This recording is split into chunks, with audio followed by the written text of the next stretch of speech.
Welcome to A Sleigh Bells and Mistletoe Christmas. Oh, Christmas isn't just a day. It's a frame of mind. Everything from shopping to decorating to books and movies for our favorite holiday season. Pet owners, this episode is for you. It seems cats cannot stay out of the Christmas tree, and dogs too. But we've got some tips coming up with Dr. Pam Nichols, small animal veterinarian. First, with Christmas news, I'm Mary Richards. Children are still visiting Santa in many places.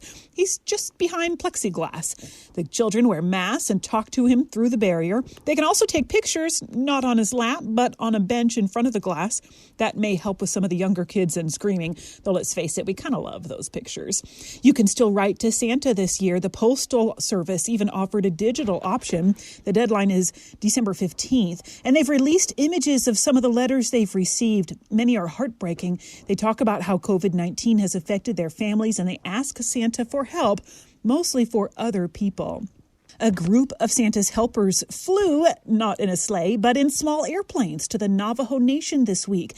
They are the backcountry Santas, and this is their third trip this year, taking supplies, essentials, goods, and yes, toys to the reservation.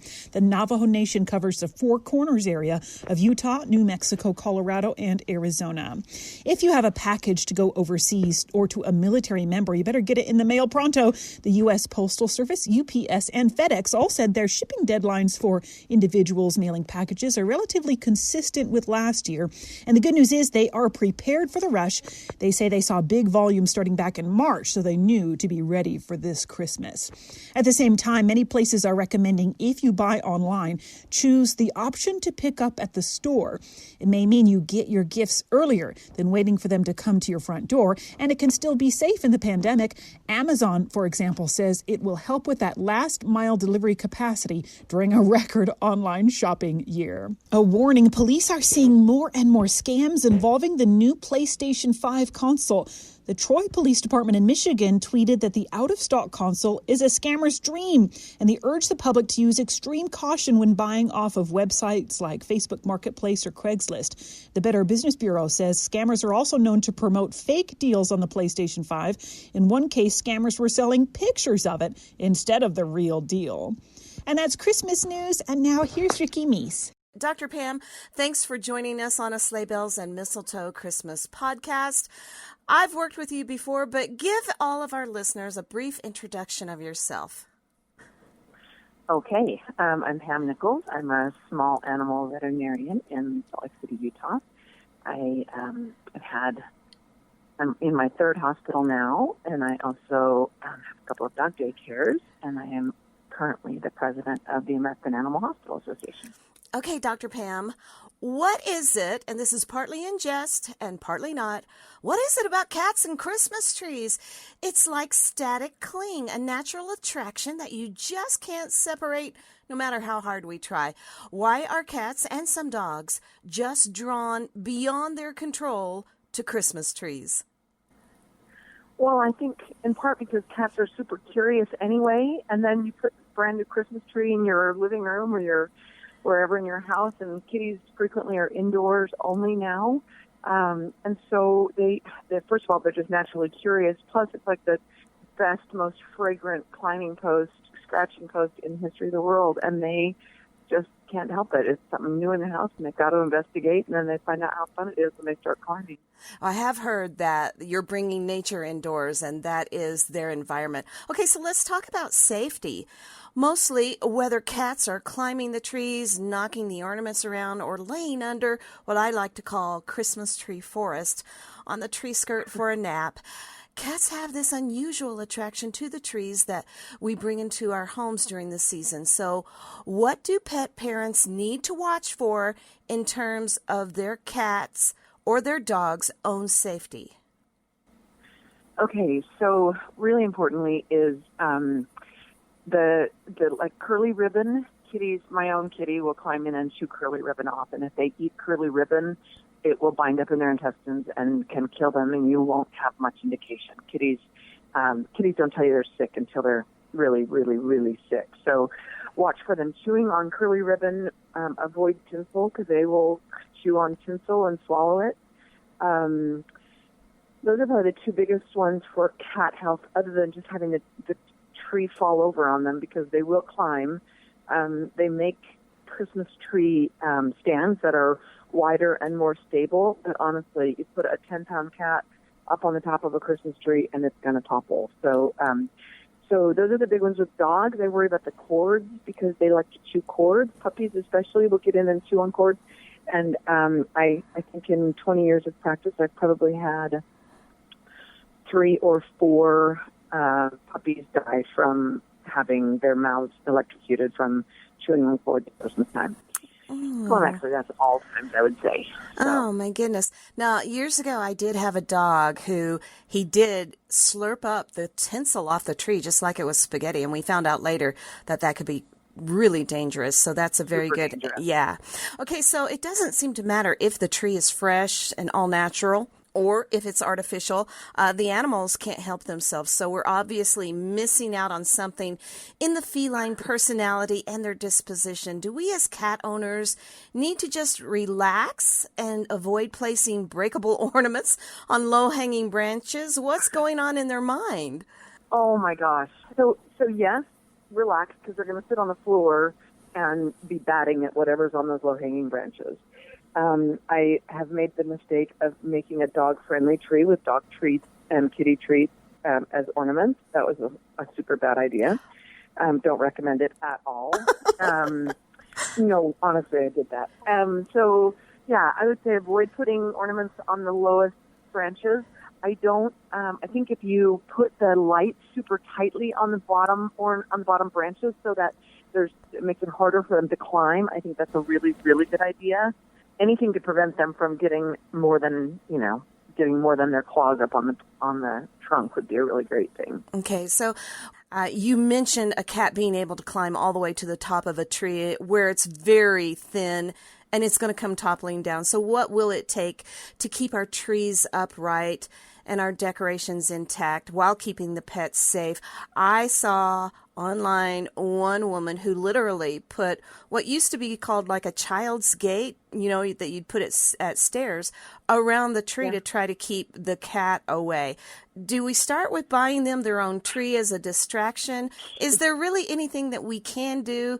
Because cats are very determined animals. If they want to get to that tree, most of them will find a way. Yeah. A baby gate or a baby, like a little barricade is just going to give them another obstacle to have fun with. So I'm going to say maybe not using the baby barricade. I think that dissuading them in any way you can. They say that kitties don't like tinfoil. So I've seen people put tinfoil down all the way around their tree for the first couple of days that it was up. I have seen, I myself have used a squirt bottle and just sat on the couch, and every time she went near the tree, I squirted her, which was fine until I leave, and then she would immediately be in the tree. You can double-sided tape, like sticky tape.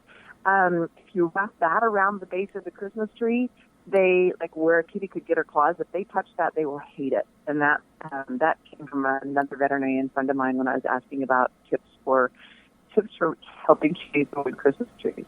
Wow, that's interesting. Okay, first point, my cat hates aluminum foil. Thunder and lightning doesn't scare him, but I get out a roll of Reynolds wrap and he goes running.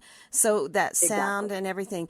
But the tape, this double-sided tape, as long as you're careful with your floors or carpet, that's a very good way. You could even wrap it around the trunk of the tree. Like when you get your tree, wrap double-sided tape around the lower, give it 6 or 8 inches for the water and the sand, and then wrap it as best you can around the next 5 inches, and you'll probably solve the problem. That's a great idea. A very good idea. Okay, so I've had a little bit of fun with this, but in all seriousness, and I will say some of the cutest pictures I've seen online are pet parents taking shots of their cats especially, but some of their dogs looking through the branches. Yes, it's darling. But speaking of photo ops, this is a big time of year where pet parents will often take their animals out to the local pet stores for a photo op with Santa. They also give them their own stockings filled with all sorts of treats and goodies. And we do tend to indulge our fur babies to a point when it's not always healthy for them, or it scares them if they're out in a public setting and they're not comfortable with that. So what are some good guidelines and suggestions that allow us to include our pets in the season while still keeping them healthy and safe?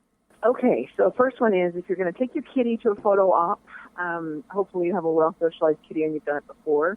If it's your first time, make sure that your kitty's in a kennel, carrier kennel, something to prevent it from getting loose and running. That's probably the scariest thing to me when we do holiday photos at my hospital, is people bring kitties in that haven't even been out of their house and they panic. Same thing goes for dogs. I think that it's probably worth mentioning right now that everyone that has gotten a puppy in the last year, I'm hoping they're all socializing really, really well so that they expect good behavior out in public. Because if you don't take your puppy out in public regularly, or your kitty, you're not going to get good behavior out in public, which is really hard because people want to show off their babies, and then they've got to go to wherever the holiday photos are. So training beforehand, practicing beforehand, even lots of trips out with your dog or your cat. Your pets will get used to whatever you require them to get used to. So if you know you're going to be taking your kitty somewhere, put them in the car and take them places before you have to, so they're not scared of it. That makes sense. But dogs are easier to train, it seems, than cats, especially on a chest leash or being out in public and giving commands and obedience training. Not really. Honestly, Ricky, cats can be trained just like dogs can. We have clients who bring their kitties in for fear-free visits from the time they're kittens.